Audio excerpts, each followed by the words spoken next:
Hey everybody, thank you for joining me for more Final Fantasy XI. Joining me today is my lovely fiance, whom I have based the lovely Miss Ragecat off of. Rita is joining me. She's not playing, but she will be co-commenting with me as we try out our level 32 Beastmaster on Ragecat today. Oh, we're already level 32? Yep, I've played it a little bit off camera just to kind of get a feel for it. I have almost no experience playing Beastmaster other than just jumping on and goofing off on it a little bit back in the old days. With us just finishing the Rise of the Zillart story recently, I know Mrpierso's off still working on some of his nation missions to officially say we've finished. We are looking ahead to doing Chains of Promathia expansion next, after we do a few other things. Because I know we were discussing, Rita, when I asked you what job you'd like to see Ragecat play for Chains of Promathia, you said Beastmaster, correct? Yeah, not gonna lie, I went with Beastmaster because I recognize it as a job that I play in D&D sessions in a completely different context, so I was just wondering if it's similar in a way, really. Well, we'll find out today. And like I said, I don't have much experience playing it myself, so this will be educational for both of us, I'm sure. So we've got a sheep familiar out already, and we've also got Sakura out for regeneration for health. I do have ninja subbed as well too, so we are rocking the dual wield one-handed axes. Just got two warriors axes. So before we do anything, I'm just going to stop at the field manual. Not going to use any EXP rings today, just because I want to make sure we actually get a video.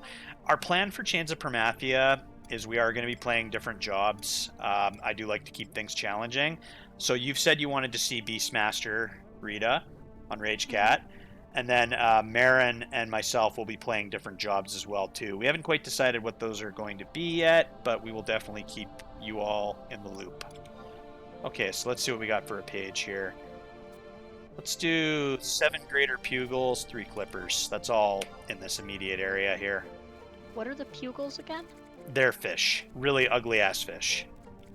Okay. Frankly, I don't think I've seen any fish that weren't ugly in Final Fantasy, but okay. Yeah, Final Fantasy's got a lot of fugly monsters.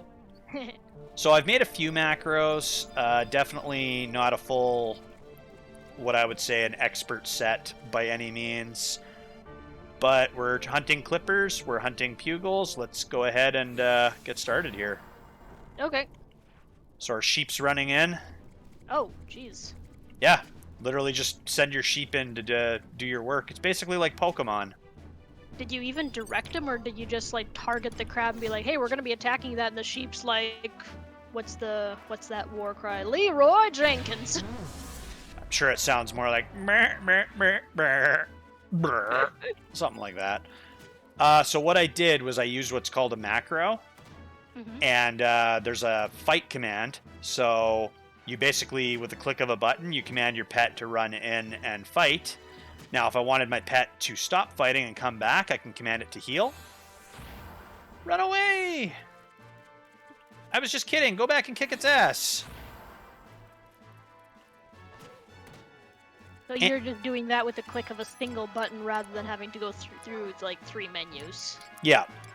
Nice. And now we're going to move over to the ready menu here. Now, it tells us in the bottom right how many charges we have. Okay. Now, I find this rather humorous. Watch this. Sheep charge. I think. The animation kind of goofed up there, but it's really funny because, like, when I was leveling this off camera to get it to 32 for our video here, because I didn't want to try to squeeze leveling from level 1 all the way to 40 in one video, because I do try to keep my videos at a manageable amount of watch time. But when I was fighting, I think I was leveling up out here, actually, and I'd have times where I literally would get the sheep to charge, and I'd have it on, like, first-person view, and it would look so hilarious, because this big sheep would just run out of nowhere, off-frame, into the frame, and just, like, plow through something like a frickin' battering ram. Alright, let's send Sheepy in there again. Sheepy is getting the crap kicked out of them. Now, one thing I did not make a macro for, but I did... Oh, hold on. Oh. Okay, so I guess you have to equip pet food. So we've got these little, like, dog biscuit looking things. Mhm. So I can make a macro for this, but there's a little job ability called reward. So I basically just gave my sheep a dog biscuit or a potion. A dog biscuit potion. Probably More. works in real life well enough. Yeah. Yeah, like if your dog's not having a rough time, just give it a dog biscuit. They'll probably be all right. It works on fiancés too. That is true. And I know you're You speaking having from a hard... experience. Oh yeah. Oh, you having a hard day? You want something to eat? You want some pepperoni? You want some cheese? I want all that. And apple juice. And apple juice. Is orange juice okay? Yes, orange juice is okay. Now, anybody watching, if anything I'm about to say is inaccurate or you feel there's more that can be added to it, definitely feel free to chime in the comments below. I do not have much experience as a Beastmaster, but I am looking forward to experiencing it when we do Chains of Permathia. And but back in the day, Rita, Beastmaster was kind of a weird.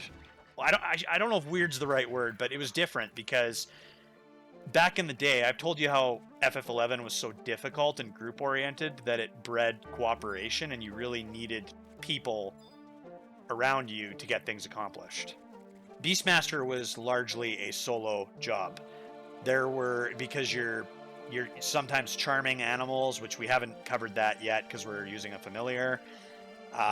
You're summoning familiars. You trust didn't exist back then, but you basically it was almost like you had a trust companion because you could summon this familiar to help you fight, and then you yourself could also jump in and fight too. It was a job that you could largely solo a lot of the content.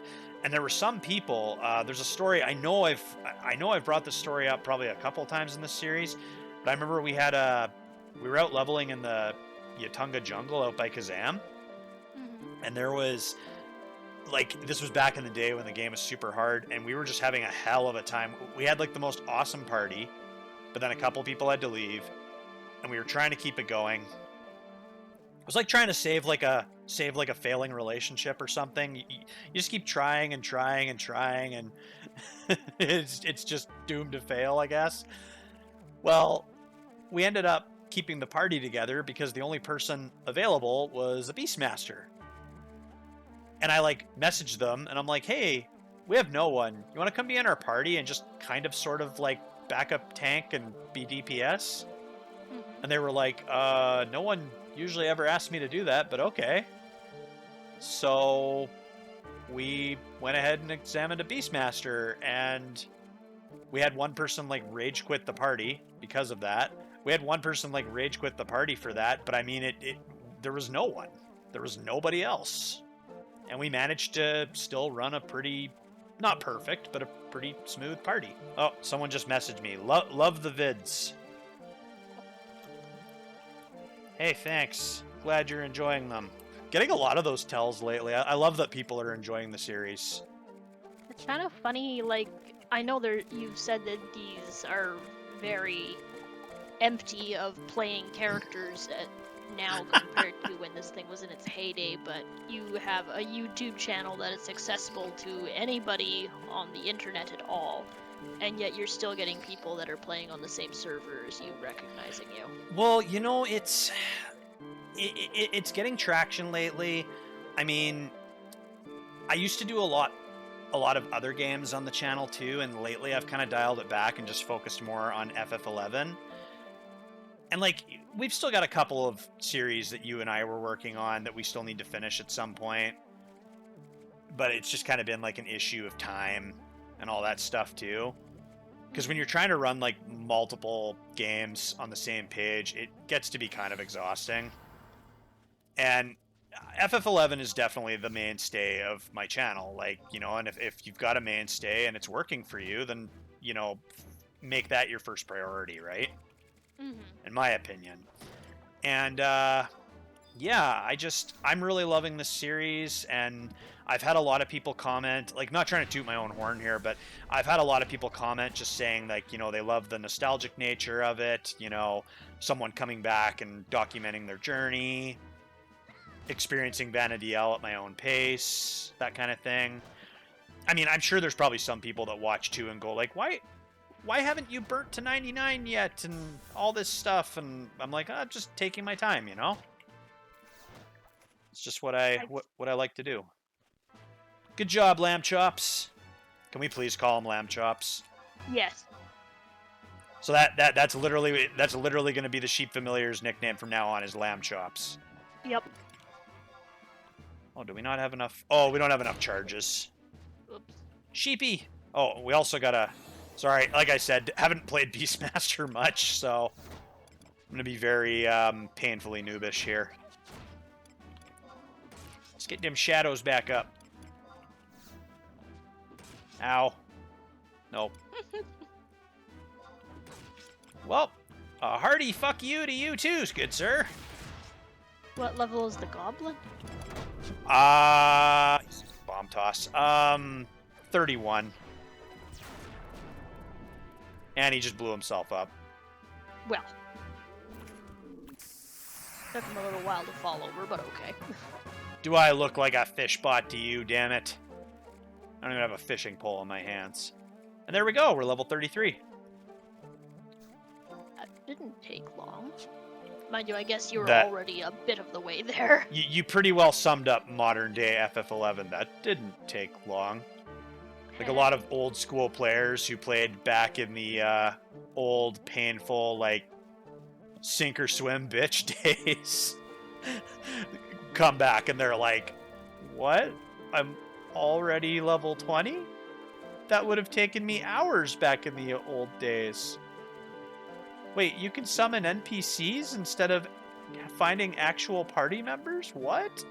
Kind of a pun because we're hunting fish, but this place is getting kind of fished out pretty quick. I think we might actually go somewhere else.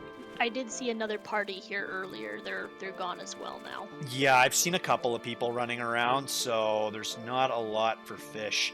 So I think we're gonna jump to a different area. We're actually gonna try charming a mob. So instead of summoning a familiar, we're actually gonna we're doing it a little backwards. You can charm an animal from like level 1 as a Beastmaster. I'm pretty sure that's like an ability you have right from level 1, if I remember correctly. But calling familiars, you can't do that until at least level 23. So there are a couple of abilities that we have to help with our charming efforts. Now, you can't charm anything that isn't considered a beast. So that goblin over there, I mean, technically the goblin's a beast man, but they're not an animal by the game's terms. Okay. So you can't charm a goblin smithy or like an orc or anything like that, or like a skeleton. It's got to be something like animal based, like that Mandrigora there.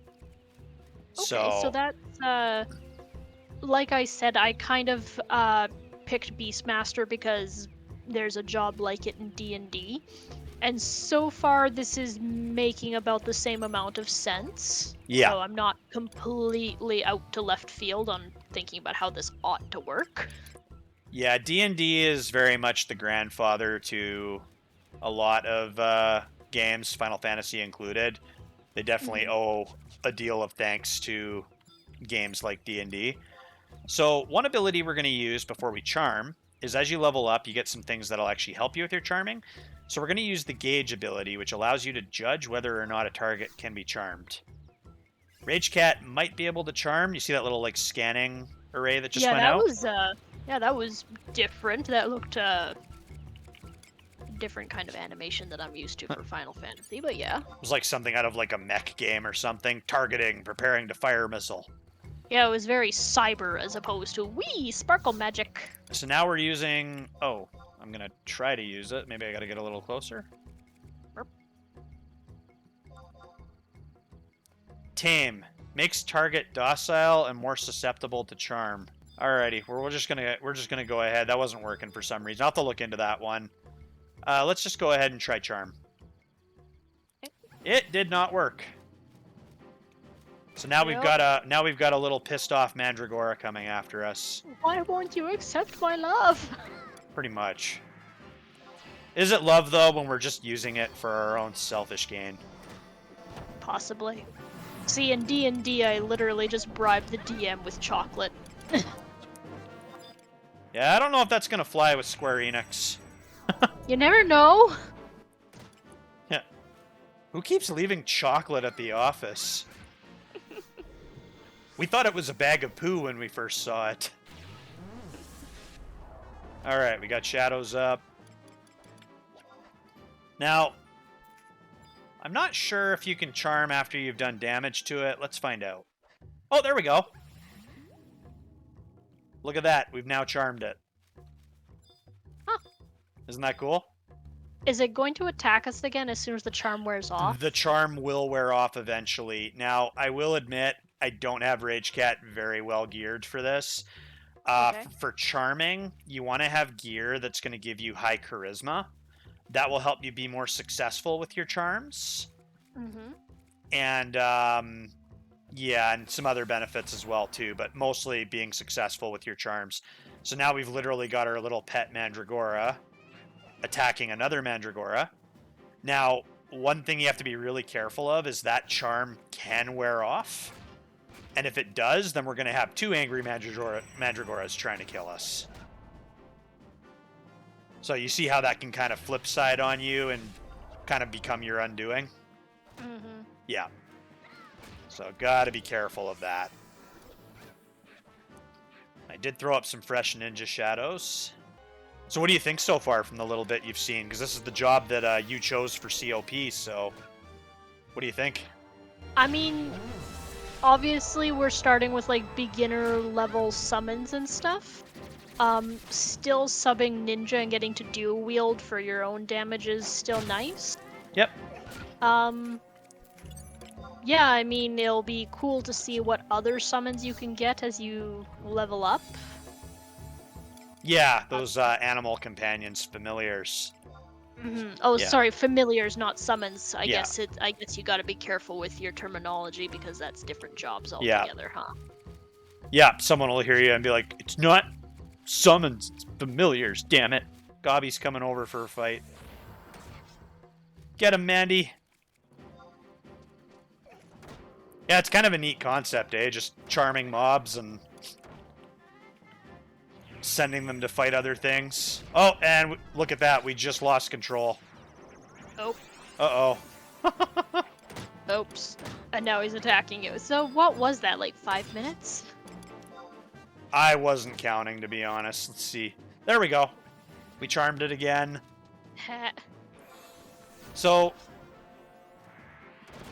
funny that you mentioned D&D. It's kind of like rolling a dice. Oh crap, I have two mobs about to kill me. Better hope I don't roll a 1. Or a 2. Oh cool, I rolled a 17. We're good. Oh, and the Gobby blew himself up. That's all. They do that a lot. Yeah, I find they tend to do that less in the higher levels, but yeah, the lower level goblins, they done goof and blow themselves up sometimes. Fun fact, you can actually learn that bomb toss skill as a blue mage. Do you already have that? We actually haven't unlocked blue mage yet, Oh, so I don't have any blue mage abilities yet, but it is on my to-do list.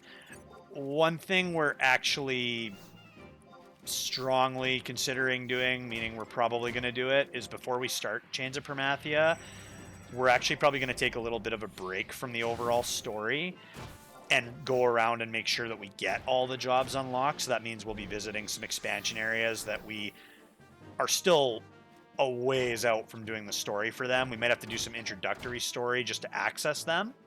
Mm-hmm. But we need to go to those places to unlock all these jobs.